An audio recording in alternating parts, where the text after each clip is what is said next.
Islam, muslimin muslimat, mukminin mukminat wajib melaksanakan ibadah. Betul gak Bu? Betul. Baik itu ibadah hablum minallah atau ibadah hablum minan nas. Baik ketika hendak melakukan ibadah atau ketika beribadah, hendaklah dibarengi dengan sabar.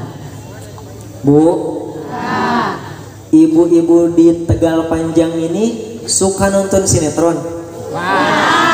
Itu ibu yang aku merindu. Sinetron itu Bu. Nah ketika ibu-ibu sedang asik-asiknya nonton sinetron, sedang seru-serunya, tiba-tiba terdengar suara adzan. Allahu Akbar, Allahu Akbar. Maka perlu sabar untuk meninggalkan sinetron dan melaksanakan sholat. Itu harus sabar. Bapak-bapak juga sama Bu. Nonton kalau sudah ada Persib nagen, betul gak Bu? Betul. Ketika masuk waktu sholat, sedang asik-asiknya nonton TV, nonton Persib, nonton sinetron, kalau tidak dibarengi dengan sabar, pasti ibu-ibu, bapak-bapak lebih memilih nagen nonton TV, betul? Betul. Atau sholatnya sholatnya dilaksanakan, cuman gurung-gusuh, dipercepat karena pengen nonton TV lagi. Yang tadinya sinyal sholatnya 3G sekarang jadi 4G.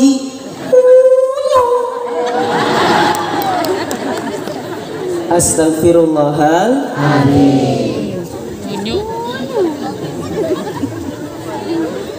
Iya, salah Bu.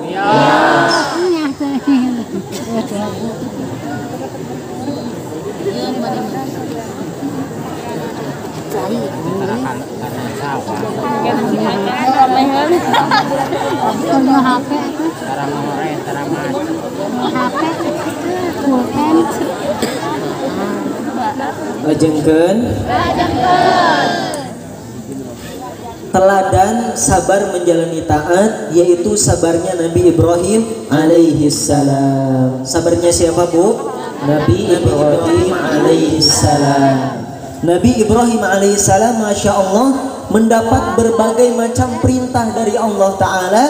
Perintah yang sangat menguji kesabaran dan sangat menguji keikhlasan.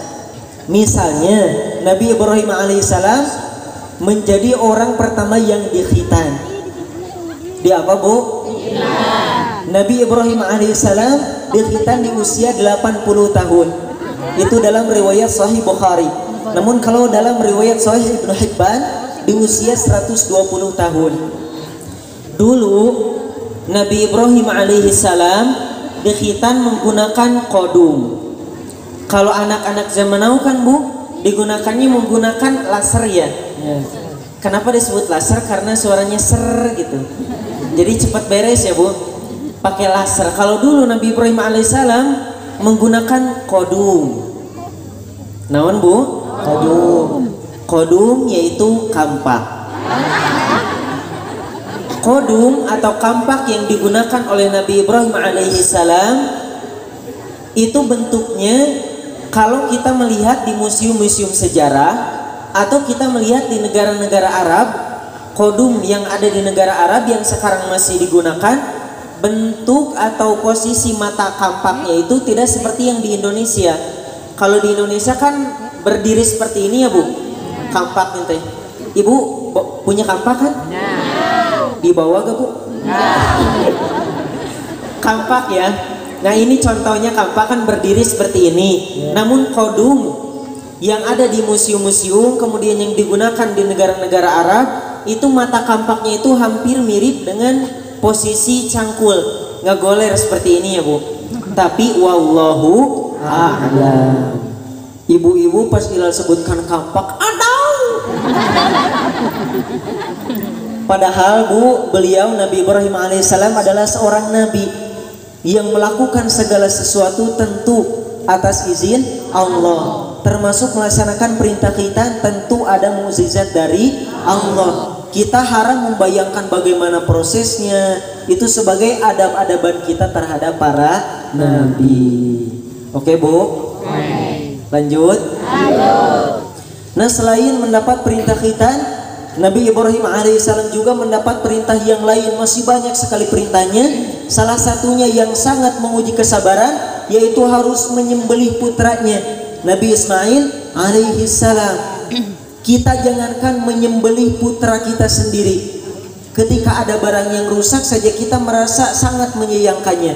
Atau misalnya ibu-ibu punya domba, punya kambing, punya sapi, ketika kita sudah merawatnya dari kecil sampai dewasa, sampai udah gede, menyembelihnya itu kita tidak tega ya Bu, merasa sangat menyayangkan. Ini Nabi Ibrahim alaihissalam harus menyembelih putranya sendiri, namun dengan penuh keikhlasan, dengan penuh kesabaran.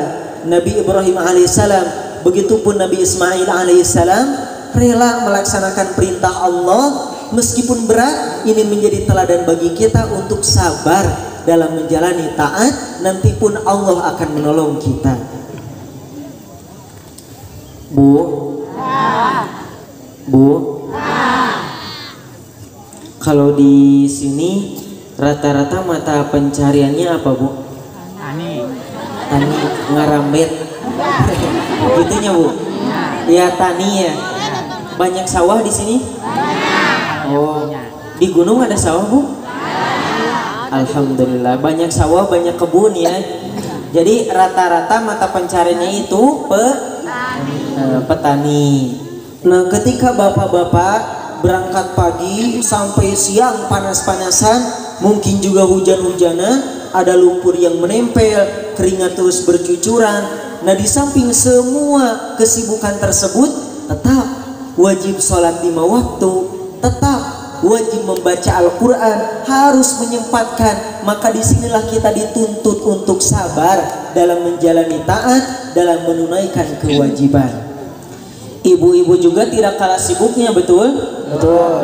Ibu-ibu kan apalagi lagi zaman-zamannya sekolah online, anaknya yang sekolah, ibu-ibunya ke bawah ribu, betul gak Bu? Apalagi ibu-ibu yang punya warung, yang ngejaga warung, kemudian sibuk di dapur, meladeni suami, ada yang jadi ibu RT, rumah tangga, ibu telkom, katel baskom.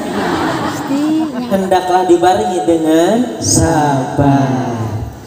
Nyapu lantai, ngepel lagi, nyuci baju, nyetrika lagi, masak, ngurus anak, nenek-nenek. Habis masak, nyuci wajan, habis makan, nyuci piring, nyuci gak habis-habis. Ibu-ibu kareprok sareri rumaos Bu.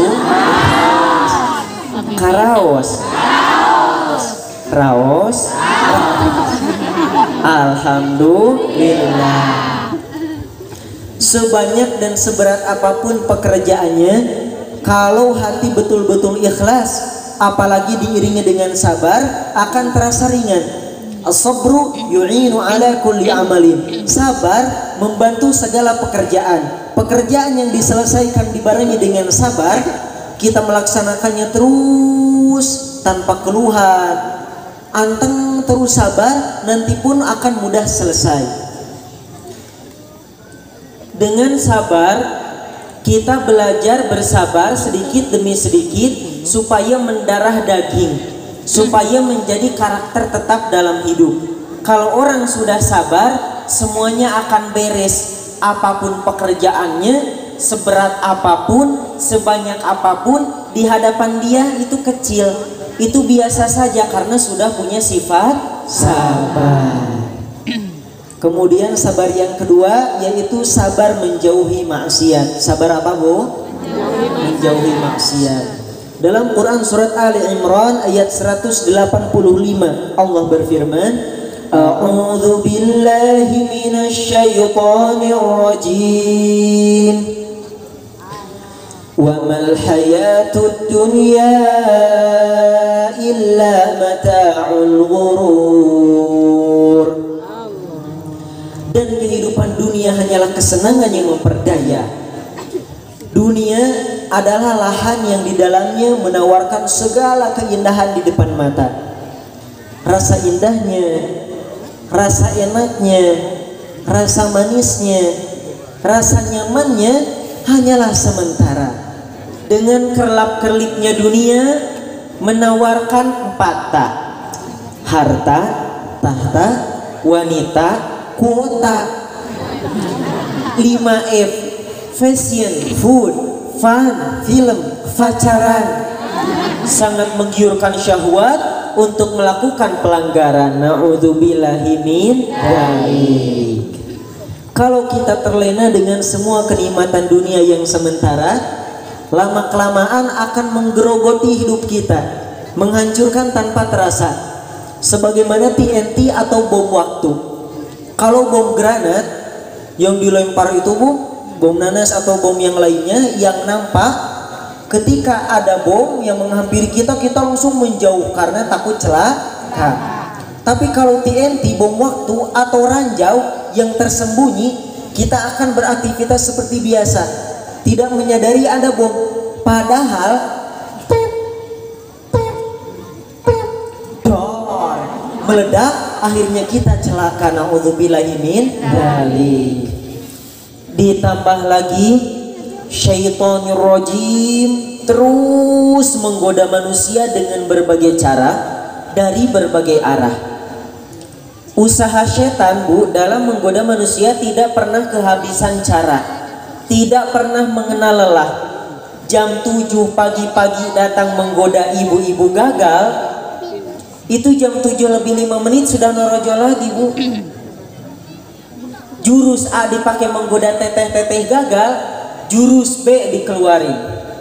Jurus B gagal, jurus C dikeluarin. Jurus C gagal, masih ada jurus D dikeluarin. Selalu mengusahakan supaya berhasil dalam menggoda manusia. Salah satu jurus setan yang ampuh untuk menggoda manusia yaitu dengan sifat ghurur. Ghurur, iya, apa itu ghurur? Ghurur di dalam kitab Nasaihud Diniyah wal Wasayal Imaniyah, ghurur artinya menyamarkan atas dirinya dan menunjukkan kepadanya hal-hal yang berlawanan dengan kenyataannya. Atau kalau secara simpelnya, ghurur itu adalah tipu daya. Oh, macam itulah. Contohnya, ini contoh ghurur naon tadi bu? Tipu daya. Misalnya, bapak-bapak sama AA ngeronda jam 11 malam keliling kampung, sorot sana, sorot sini. Nah ketika mensorot pakai senter yang jauh di kebun, di antara semak-semak ada 2 anak muda yang sedang bobogohan, sedang pacaran. Na'udzubillahi min dzalik. Nah ketika kita melihat ada yang sedang pacaran tersebut, maka muncul di hati kita sadar bahwa itu perbuatan salah. Kita harus mengingkarinya, kemudian kita nasihati kedua anak muda tersebut. Namun hati-hati, bapak-bapak dan AA yang ronda bisa saja bukan menyalahi perbuatan tersebut, malah kabita. Nah itu ghurur, tipu daya. Apalagi yang sedang pacarannya jelas dibuat sangat ghurur, sangat ditipu daya oleh setan. Kesana kemari tersedia milikku, aku miliknya. Motor-motoran, dua-duaan di jalan yang sepi, nanjak mudun, angin ngegelebuk, terasa seperti Titanic.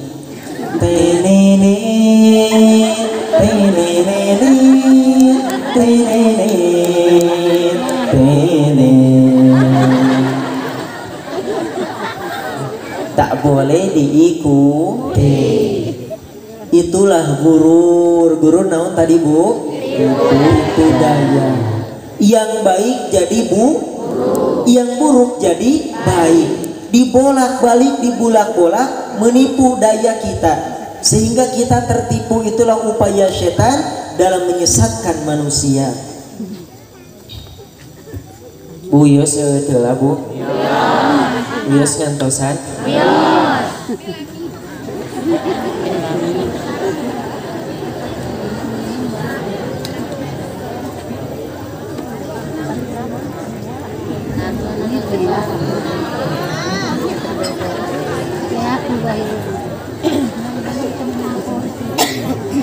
Yang lah habis.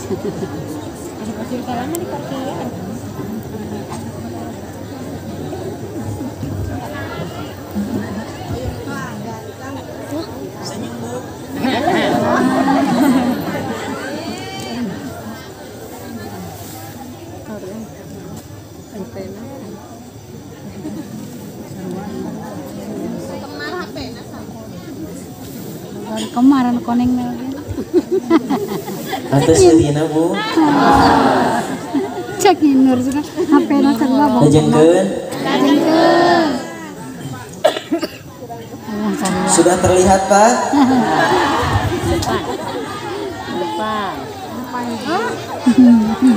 Jadi serba salah sebenarnya Bu. Ke depan teuing yang di sana gak kelihatan. Mundur teuing yang di sana gak kelihatan. Nanti keliling ya Bu. Gili. Lajengkeun.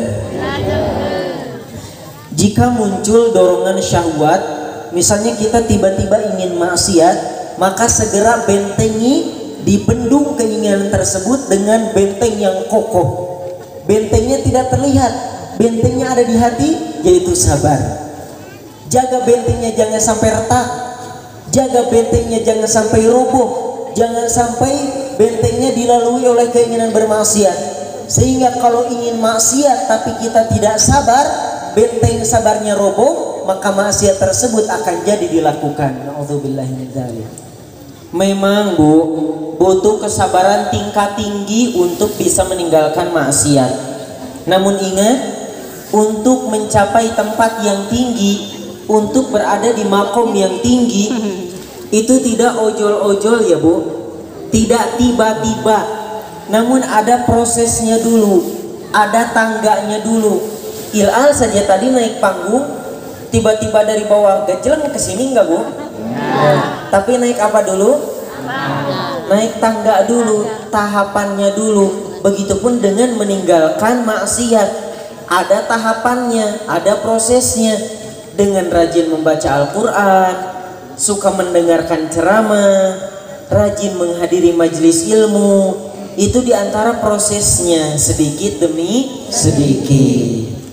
Alhamdulillah, diantara bapak-bapak dan ibu-ibu yang hadir di sini, alhamdulillah ada anak muda, ada AA, teteh-teteh, ujang-ujang dan neng-neng. Alhamdulillah, Hilal senang kalau melihat ada yang anak muda semangat mengaji, semangat thalabul ilmi, karena ini generasi Hilal, generasi yang memang masa depannya nanti semakin besar tantangan ke depannya, akan semakin berat tantangannya, maka perjuangannya pun harus lebih berat. Meskipun sekarang mungkin AA dan teteh-teteh, ujang-ujang neng-neng banyak di rumah, tapi hati-hati, pengaruh buruk itu tetap terjadi. Lewat apa Bu? HP. Bahkan pengaruh lewat HP itu sangat menyeramkan Bu. Pokoknya jangan sampai terbawakan oleh yang tidak benar. Sabar untuk menjauhi maksiat. Kalau kata kolot zaman bala itu tong kabawakan kusakaba. Jangan sampai terbawakan oleh yang tidak benar. Aturan dilanggar, malas belajar, masuk kelas malah nyasar, uang boros keluar, kerjaan tak kelar-kelar, ibadah dientar-entar, ada nasihat inkar, hidupnya liar, suka bikin onar, bikin kumpulan baik bubar, buat hati kesal berdebar-debar. Makanya wajar kalau ada orang yang ngatain kasar, ngejar, lempar, nyakar. Tak boleh diikuti. Macam tuh tak boleh diikuti. Bu. Hai. Ibu-ibu pengen punya putra-putri yang soleh-soleha? Pengen punya putra-putri yang sukses? salah satu kuncinya dalam menjalani cita-citanya, dalam menjalani tujuan utamanya, yaitu dengan sifat sabar. Apapun cita-citanya, apapun keinginannya, itu pasti harus ada sabar. Misalnya di antara putra-putri ibu ada yang cita-citanya ingin jadi TNI, tentu perlu sabar karena ada aturan yang harus ditaati dan larangan yang harus dijauhi. Begitupun ketika kita ingin meraih ridho Allah supaya bisa masuk surga, kita harus menjalani taat, menghadapinya dengan sabar, yaitu menjalankan perintahnya dan menjauhi larangannya. Perlahan demi perlahan kita mulai sabar meninggalkan maksiat yang biasa dilakukan. Mungkin terasa berat, apalagi awal-awal, terlebih yang sudah kecanduan, naudzubillahi min dzalik. Namun kalau tidak dimulai, maka kita akan terus berkubang dalam kemaksiatan. Alhamdulillah sekarang Bu, artis, pemuda-pemudi banyak sekali yang hijrah. Mungkin ibu-ibu pernah dilihat di televisi ya, atau tete-tete yang suka buka-buka Instagram, suka lihat kan pemuda-pemudi yang membuat komunitas-komunitas hijrah. Banyak kan? Banyak. Alhamdulillah mereka mulai sabar, menjalani taat dan menjauhi maksiat. Alhamdulillah. Sebisa mungkin harus bisa, insya Allah pasti bisa untuk meninggalkan maksiat. Ingat, cita-cita kita semua yang hadir di sini tentu ingin masuk surga, dan surga disediakan bagi orang-orang yang beriman dan bertakwa, menaati perintah Allah dan menjauhi larangannya. Lepaskanlah maksiatmu, bersabarlah, biar kamu menang bila berat, melupakan itu.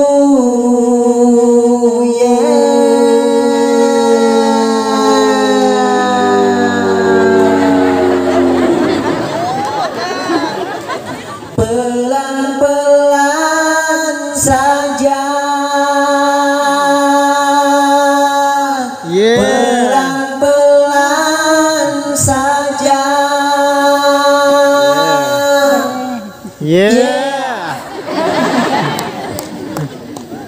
pelan-pelan saja, lalaunan wa alon-alon ba, sing penting selah he.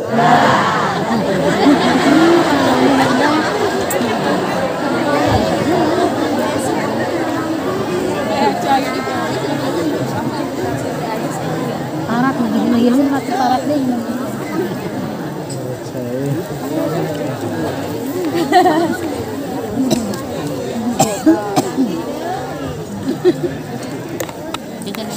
Kiat kene Bu?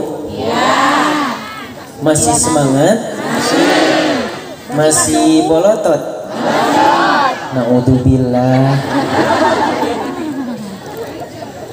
Kita lanjut, tadi baru sabar yang pertama dan sabar yang kedua, kemudian sabar yang ketiga, sabar atas segala ketentuan. Sabar naon Bu? Atas segala ketentuan. Sabar atas segala ketentuan. Misalnya ya Bu, masyarakat di kampung Tegal Panjang ada yang memiliki rencana hajat besar-besaran pada bulan Maret tahun 2020. Itu sudah direncanakan, sudah dijadwalkan, sudah dipersiapkan dari jauh-jauh hari, dari semenjak Oktober tahun 2019. Pokoknya sudah dipersiapkan segala hal. Banyak tamu undangannya. MC-nya Irfan Hakim, hiburan islaminya Bang Haji Roma Irama, mubaliknya Al Mukarram Ustadz Abdul Somad. Pokoknya sudah direncanakan dari jauh-jauh hari. Tapi ketika masuk bulan Maret 2020, masuk waktu yang ditunggu-tunggu ternyata ada larangan membuat perkumpulan dalam skala besar karena ada pandemi. Akhirnya hajat pun diundur ke bulan Oktober, Desember, November, ke bulan akhir-akhir, ke bulan-bulan sekarang. Banyak kan Bu yang seperti itu ya.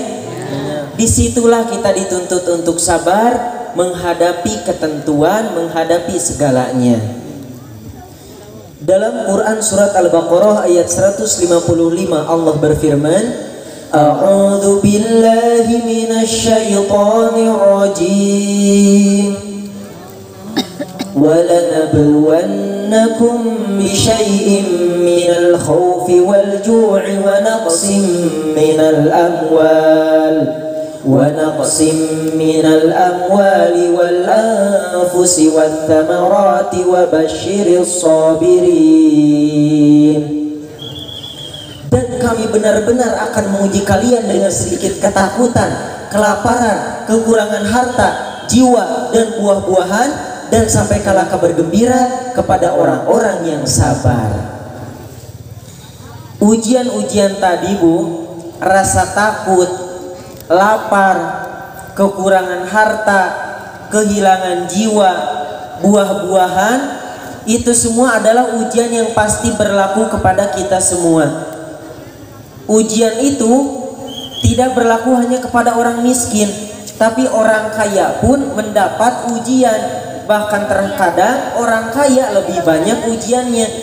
Jangan kira orang kaya hidupnya enak, bisa beli itu, bisa beli ini, punya itu, punya ini. Tidak, karena ujian itu merata. Semuanya pasti mendapatkan ujian, entah sekali, 2 kali, 3 kali, bahkan berkali-kali. Wallahu a'lam. Yang penting kita memiliki sifat sabar untuk menghadapinya. Termasuk sabar atas segala ketentuan, yaitu sabar dengan masalah sehari-hari. Masalah yang selalu menghampiri kita tiap hari. Ada saja masalah. Di rumah, di sekolah, di tempat kerja selalu ada masalah. Atau masalah yang kadang datang, kadang pergi, tak menentu. Misalnya masalah yang sedang dihadapi banyak masyarakat di Indonesia, mungkin masalah ekonomi yang sekarang istilahnya masih bangkit ekonominya. Itu termasuk ketentuan Allah yang kita harus hadapi dengan sabar. Kalau kata kolot zaman baheula Bu, itu apa wayahna hirup mah kudu meurih. Hirup mah kudu meurih. Artinya apa Bu? Hidup harus seadanya, menghadapi apa adanya. Wayahna tempe deui, wayahna tahu deui, wayahna kangkung deui, wayahna dengan sangu sapopoe ukur kurupuk jeung toge, wayahna uyah deui, wayahna tarasi deui, wayahna oncong deui, wayahna dengan sangu sapopoe ukur kurupuk jeung toge, untung geus bisa menggigeh. Janten wayah, alhamdulillah. Lajengkeun sabar menghadapi segala ketentuan, baik ketentuan yang manis atau yang pahit, itu bukan berarti hanya diam. Misalnya ibu-ibu sudah belanja dari pasar, belanja sangat banyak, ngebengkot Bu, kanan kiri kresek gede-gede. Nah ketika nyebrang jalan ada motor yang sangat ngebut, sudah sangat dekat. Sebetulnya ada kesempatan untuk menghindar, tapi kata ibu-ibu, saya mah sabar. Yang seperti itu tidak benar. Kalau qadarullah kita tertabrak, maka ketika itu barulah kita sabar. Tapi itu pun bukan hanya diam, tertabrak, saya mah sabar. Yang seperti itu tidak benar. Justru kita harus berusaha mengobati luka, mengucapkan innalillahi dan segera meminta pertolongan itu sebagai ikhtiar kita. Sabar bukan berarti diam, tapi sabar adalah bergerak dinamis untuk memecahkan masalah yang sedang dihadapi. Menghadapi masalah, ujian, ketentuan kalau tidak dibarengi dengan sabar itu pasti puyeng. Betul gak Bu? Betul. Masalah yang sepele aja jangan jauh-jauh Bu. Di sini nih ibu yang lagi duduk ada cangkel mah, ada atel mah, ada tunduh mah, betul gak Bu? Itu yang seri itu teh rumah. Atau jangan jauh-jauh Bu, dicocorengit aja. Di sini ibu-ibu pernah kan dicocorengit? Nah, langganan ya Bu. Langganan. Sering ya dicocorengit. Itu kan masalah sepele. Masalah sepele. Tapi kalau tidak dibarengi dengan sabar, pasti ibu-ibu ambek-ambekan tepugu, betul? Atau rungsing, rengit diambekan terus. Padahal ada solusinya. Kalau dicocorengit ya nyalain obat nyamuk atau oles pakai lotion ya, supaya tidak dicocorengit. Setiap masalah pasti ada solusinya. Tidak ada masalah yang tidak ada solusinya. Satu masalah 1000 solusinya. Justru dengan sabar kita akan semakin kuat. Sabar tidak akan menyelesaikan masalah, tapi sabar akan membantu kita dalam menyelesaikan masalah. Sabar itu ibarat payung. Ibarat apa? Payung. Ketika turun hujan, kita membuka payung, apakah hujan akan selesai? Tidak. Tetapi dengan menggunakan payung, badan kita tidak akan basah dan kita akan segera pulang ke rumah dengan lebih cepat karena menggunakan payung. Jadi santai. Begitulah masalah yang dihadapi dengan sabar. Memang tidak selesai, tapi akan segera cepat selesai dan akan membantu kita tidak pusing, akan semakin tenang jika masalah dihadapi dengan sabar. Dan dengan sabar kita akan meraih banyak hikmah dari masalah yang sedang kita hadapi. Di dalam kitab Uddatus Sabirin wa Dhakhiratus Syakirin disebutkan, fa innallaha subhanahu ja'ala sabra jawadan la yakbu wa sariman la yanbu wa jundan ghaliban la yuhzamu wa hisnan hasinan la yuhdamu wa la yuthlamu. Allah subhanahu wa ta'ala menjadikan sifat sabar sebagai kuda handal yang tidak akan tercungkal, sebagai pedang tajam yang tidak akan tumpul, sebagai pasukan yang tidak akan kalah, sebagai benteng kokoh tidak akan retak dan roboh. Itulah sabar membuat kita semakin kuat. Masya Allah. Masih sarabar Bu? Leres. Masih kiat? Bade dilajeng? Syukur, sabar, syukur, sabar, syukur, sabar, syukur, sabar, syukur, syukur. Syukur secara bahasa sama berasal dari fi'il atau kata kerja bahasa Arab yaitu syakaro. Non Bu? Syakaro. Kalau tadi sabar, sobaro. Sobaro. Kalau syukur, syakaro. Syakaro yang artinya secara singkatnya yaitu berterima kasih. Hakikat dari bersyukur adalah menampakkan nikmat. Nikmatnya ditampakkan, digunakan, ditempatkan pada jalan yang diridhoi oleh Allah. Bu, Ibu, Bu, ibu-ibu di Tegal Panjang ini suka bersyukur kan? Suka bersyukur ya Bu. Bagaimana caranya Bu? Ya bisa dengan mengucapkan Alhamdulillah. Itu baru salah satu cara bersyukur. Nah supaya lebih lengkap kita tambahkan, menurut Syekh Abdullah bin Alawi Al-Haddad rahimahullah, bahwa syukur bisa kita ungkapkan dengan 3 cara. 1. Memperbanyak puji syukur kepada Allah dengan lisan Alhamdulillah.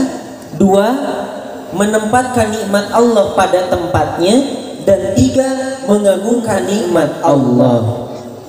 1. Memperbanyak puji syukur kepada Allah dengan lisan. Sebelum kita melakukan aktivitas, hendaklah dimulai dengan apa, Bu? Bismillah.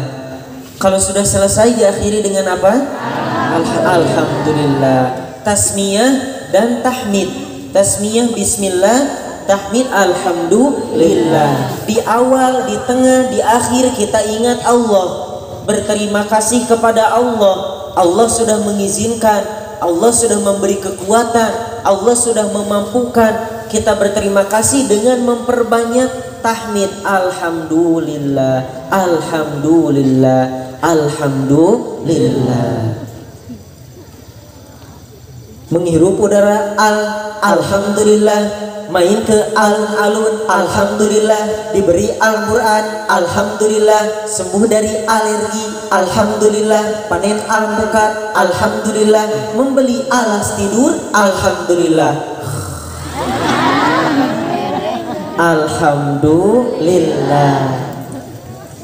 Dan disunnahkan, Bu, apabila mendapatkan nikmat yang besar, selamat dari musibah, selamat dari suatu kecelakaan, untuk melakukan sujud syukur. Sujud naon, Bu? Kumaha doana, Bu? Hehe. Doana? Ayo, coba kita sama-sama bacakan, Bu. Ada yang bawa catatan, boleh dicatat, Bu, atau di handphone direkam boleh. Bismillahirrahmanirrahim. Bismillahirrahmanirrahim. Allahumma ktubli, Allahumma ktubli biha indaka ajran waj'alha li indaka dhakhran wada'anni biha wazran wa aqbilha minni kama qabaltaha min 'abdika Daud alaihi salam. Itu doa sujud syukur. Tapi mungkin ibu-ibu baru pertama kali mendengarnya, ya, Bu? Terasa asing karena baru pertama kali. Karena mungkin ibu-ibu itu biasanya menggunakan doa yang sajada wajhiya lilladzi khalaqahu wa syaqqa sam'ahu wa basarahu bihaulihi wa quwwatihi fatabarakallahu ahsanul khaliqin. Tidak apa-apa, Bu. Doa yang mana saja yang tadi Lal bacakan boleh. Tapi kalau itu tidak hafal, boleh menggunakan doa yang sajada wajhiya lilladzi. Kalau belum hafal yang sajada wajhiya lilladzi, boleh menggunakan doa ketika sujud pada sholat biasanya. Subhana rabbiyal a'la wa bihamdi. Subhana rabbiyal a'la wa bihamdi. Subhana rabbiyal a'la wa bihamdi. Kalau belum hafal doa subhana rabbiyal a'la, keterlaluan. Sujud syukur dilakukan ketika kita mendapat kabar gembira. Misalnya saudara ibu-ibu dan bapak-bapak ada yang tinggal di Jepang, agamanya Shinto, menyembah matahari. Nah, beberapa minggu kemudian ada kabar bahwa dia masuk Islam. Nah, ketika itu sujud syukur. Atau misalnya bapak-bapak dan ibu-ibu mengalami suatu peristiwa yang susah untuk dilupakan. Misalnya di jalan mau tabrakan, yang lain tabrakan, mobil yang lain tabrakan, tapi mobil yang diduduki sama bapak-bapak dan ibu-ibu selamat. Maka ketika itu sujud syukur. Jadi sujud syukur ini dilakukan untuk mensyukuri nikmat yang kita tidak nikmati tiap hari, untuk mensyukuri sebuah kabar gembira, atau mensyukuri selamatnya kita dari suatu peristiwa yang tidak diinginkan. Tajengkeun, teraskeun. Kemudian cara bersyukur yang kedua, yaitu menempatkan nikmat Allah pada tempatnya. Di dalam pepatah bahasa Arab dikatakan likulli maqamin maqalun wa likulli maqalin maqamun. Setiap tempat ada pembicaraannya, dan setiap pembicaraan ada tempatnya. Segala sesuatu yang ada di atas muka bumi ini ada tempatnya masing-masing. Leres teh, Bu? Leres. Ini yang Iral pakai apa, Bu? Kopiah boleh, kopiah boleh, peci boleh, songkok nasional boleh, atau wadah hulu. Ini tempatnya di mana, Bu? Di kepala ya, di mastaka. Di kepala. Karena ini wadah mastaka. Ini wadah mastaka, tempatnya di mastaka. Coba kalau Ilal tempatkan peci atau kopiah ini di kaki, Bu, disimpan di kaki, kira-kira pantas tidak? Enggak. Atau sepatu aja, sepatu itu tempatnya di mana, Bu? Di kaki. Di kaki. Apakah pantas jika Ilal simpan di gigi? Tidak. Tidak, karena bukan tempatnya. Sesuatu yang tidak ditempatkan pada tempatnya maka akan berujung satu, ketidakpantasan, dua, kerusakan tempat atau yang menempati, dan tiga, bahaya. Contohnya mata, soca atau penon. Penon. Kalau mata tidak ditempatkan pada tempatnya, dalam arti tidak digunakan dengan cara yang baik, maka mata ini akan mengalami kerusakan. Bu, hai. Atau ini teteh-teteh banyak ya? Iya. Teteh-teteh coba, kan banyak nih tuh yang sebelah sana kan ada yang seragam tuh, kerudung putih tuh. Teteh-teteh yang sebelah sana coba ada yang tahu enggak hikmah dibalik Allah menciptakan mata itu? Kepalanya langsung gak kelihatan, Bu, langsung pada ke bawah. Coba teteh-teteh ada yang tahu hikmah dibalik Allah menciptakan mata? Kalau ada yang tahu bisa menjawab, nanti Instagramnya di follow back. Oke, 1, 2, 3, kesempatan habis. Hikmah dibalik Allah menciptakan mata yaitu supaya manusia bisa beribadah. Kalau bisa melihat itu fungsi mata ya, Bu. Namun hikmahnya supaya manusia bisa beribadah. Allah mewajibkan kepada manusia untuk beribadah. Betul gak, Bu? Betul. Sedangkan ketika Allah memerintahkan manusia beribadah, itu bukan semerta-merta perintah, bukan hanya sebuah perintah.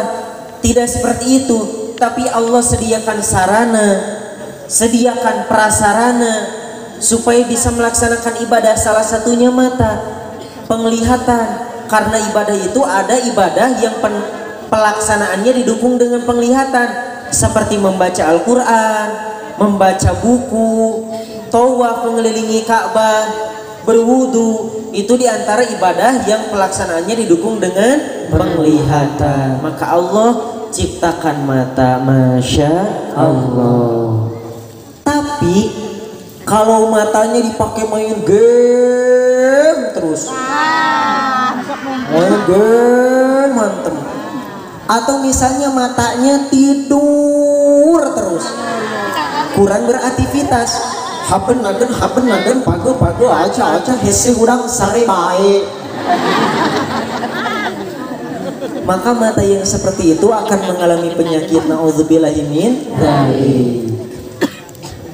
Menempatkan nikmat Allah pada tempatnya itu bukan perkara yang mudah, Bu. Contohnya saja ya, adik-adik, putra putri ibu itu kan lagi masa-masanya aktif ya, Bu. Lagi suka nyelulumpatan, bercanda, heureuy. Sama Allah, adik-adik dikasih nikmat sehat, dikasih nikmat kuat, lincah, bisa bergerak. Namun kadang di luar kontrol, tidak disadari, terkadang nikmat sehatnya itu dipakai usil. Lagi duduk di samping temannya keteyep toel. Betul gak, Bu? Betul. Butuh disiplin untuk menempatkan nikmat Allah pada tempatnya. Kemudian cara bersyukur yang ketiga, yaitu mengagungkan nikmat Allah. Dalam Quran surat Ibrahim ayat 34 Allah berfirman, A'udzu billahi minasy syaithanir rajim. Wa in ta'uddu ni'matallahi la tuhsuha. Dan jika kamu menghitung nikmat Allah, niscaya kamu tidak dapat menghitungnya. Setiap tahun, setiap bulan, setiap minggu, setiap hari, setiap jam, setiap menit, bahkan setiap detik, Allah terus melimpahkan nikmat kepada kita semua. Nikmat yang tiada tara, nikmat yang tiada bandingannya, nikmat yang tiada hentinya. Jangan sampai kita berburuk sangka kepada Allah. Allah memberikan nikmat yang kecil, Allah memberikan nikmat yang sepele. Ingat, siapa yang memberi nikmat, Bu? Allah. Nikmat itu milik siapa? Allah. Maka yang datang dari Allah juga milik Allah, tidak boleh disepelekan, tidak boleh diremehkan, dikucilkan, apalagi sampai dihina, dicaci maki, tidak boleh. Karena itu milik Allah, wajib disyukuri. Bu, di Tegal Panjang ini ada entol. Ibu tahu entol? Entol. Andol. Andol. Ada kan di sini, Bu? Banyak? Banyak banget. Nah, ketika ibu-ibu ngegoreng endol kan itu simpel ya, Bu. Misalnya adik-adiknya pengen makan, ibu-ibu lagi gak masak kan, ngegoreng endol, nyeplok. Nah, ketika makan, ketika dilihat di piring, memang yang ada di piring hanya nasi sama endol. Mungkin lauk pauknya cuma satu endol. Kalau kita melihat ke lauk pauknya saja, memang cuma satu. Tapi kalau kita tafakuri kembali, di piring tersebut ada banyak sekali nikmat Allah yang kita lupakan. Alhamdulillah ada nasi, alhamdulillah ada endog, alhamdulillah masih ada tempat makan, alhamdulillah masih ada piring, alhamdulillah masih bisa menggerakkan tangan, dan alhamdulillah atas nikmat Allah yang lain-lain. Alhamdulillah. Zaman sekarang, Bu, lagi pandemi, ekonomi lagi masa-masanya bangkit. Itu di negara Indonesia, alhamdulillah, meskipun memang banyak yang kehilangan pekerjaan, penghasilan menurun dan lain sebagainya, tapi alhamdulillah Indonesia ini negara yang subur dan makmur. Apalagi ibu-ibu yang hidup di desa ya, yang punya kebun, sawah, yang tinggal dekat hutan. Istilah kasarnya, kalau tidak ada makanan di dapur, tinggal kukurusukan ke kebun oge, dapatlah hui-hui wae mah, sampe-sampe wae mah, betul gak, Bu? Betul. Kukurusukan ke kebun, teterekelan, ayalah gedang-gedang wae mah, betul gak, Bu? Betul. Tapi ulah ke kebun baturnya, Bu. Berbeda jauh keadaannya dengan saudara-saudari kita yang ada di negara-negara konflik perang. Seperti di Palestina, di Suriah, juga sebagian Yaman. Jauh keadaannya dengan kita. Kita di sini yang enak, ada makanan, namun saudara-saudari kita di sana di tengah-tengah perang. Ya sekarang ini bulan Desember khususnya di akhir tahun biasanya musim dingin. Ya dingin, ya perang, ya lapar, ya banyak yang meninggal, saudara, keluarga atau teman, sangat miris keadaannya. Mereka diujinya dengan ujian yang pahit, harus sabar. Kita di Indonesia meskipun ujian yang pahit ada, tapi masih banyak yang manisnya, harus syukur. Sabar dan syukur tidak bisa dipisahkan. Selalu kita amalkan setiap hari, yang mana itu akan menjadi kendaraan bagi kita semua, matiyatan, dua kendaraan yang akan menghantarkan kita menuju surga. Jika kita pandai bersyukur, sesuatu yang kecil pun akan terasa besar, sesuatu yang menyedihkan pun akan terasa menyenangkan. Mendengar istri cerewet di rumah, alhamdulillah masih punya istri. Mendengar suami berisik ngorok, alhamdulillah masih punya suami. Capek mengurus anak, alhamdulillah masih punya anak. Berisik mendengar orang tua selalu menegur, alhamdulillah masih punya orang tua. Merasa letih dengan pekerjaan, alhamdulillah masih punya pekerjaan. Merasakan sakit gigi, alhamdulillah masih punya gigi. alhamdulillah. Semoga kita semua bisa menjadi sabir dan syakir, orang yang suka bersabar dan bersyukur, bahkan menjadi sabari yang syakur, orang yang sabar dan syukurnya telah mendarah daging dalam kehidupannya.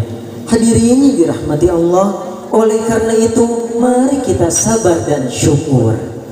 Kemudian Hilal mohon doanya untuk kita semua, di antara kita saudara kita yang sedang sakit. Kita enak di sini hadir di majelis tasyakur ini, ada saudara-saudari kita yang mungkin sakit, tertimpa musibah atau menghadapi suatu urusan yang pelik, dililit hutang dan sebagainya, maka kita doakan mereka, juga berdoa untuk kita masing-masing. Niatkan ala hadhihi niyyah wa ala kulli niyyatin salihah. Nad'ullaha ta'ala bi suratil Fatihah. A'udzu billahi minasy syaithanir rajim. Bismillahirrahmanirrahim. Alhamdulillahi rabbil alamin. Arrahmanir rahim. Maliki yaumiddin. Iyyaka na'budu wa iyyaka nasta'in. Ihdinas siratal mustaqim. Siratal ladzina an'amta 'alaihim ghairil maghdubi 'alaihim waladdallin.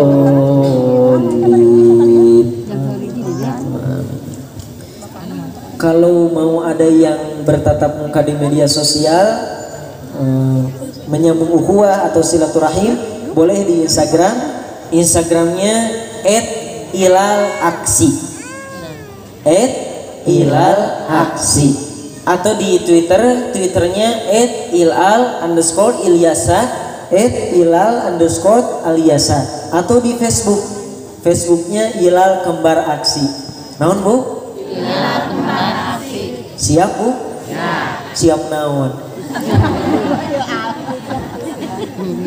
Wallahu a'lam. Ihdinas siratal mustaqim. Wa akhiran unzur ma qala wa la tanzur man qala.